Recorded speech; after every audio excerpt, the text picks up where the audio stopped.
அதாவது ஒரு வாரத்துக்கு ஒரு நாள் இறைச்சி சாப்பிட்றவங்க இருக்காங்கன்னு வச்சுப்போமே, அவன் என்ன சொல்கிறான் அப்படின்னா 52 தடவை ஒரு வருடத்துக்கு இறைச்சி சாப்பிட்டா 52 தடவை ஆன்டிபயோட்டிக் நம்ம கோர்ஸ் ஒரு ஹாஸ்பிட்டலில் போய் எடுத்ததுக்கு சமானம்ங்கிறான்.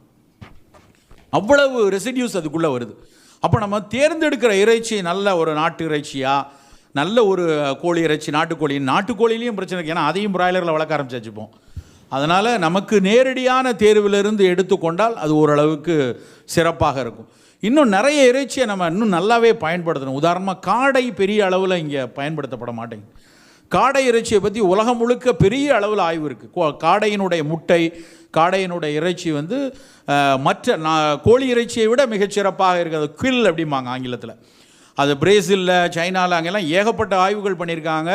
அதில் உள்ள சில பிரத்யேகமான சத்துக்கள் வேறு எந்த இறைச்சியிலையும் இல்லை அப்படிங்கிற செய்தி இருக்குது. அதனால் அதை வந்து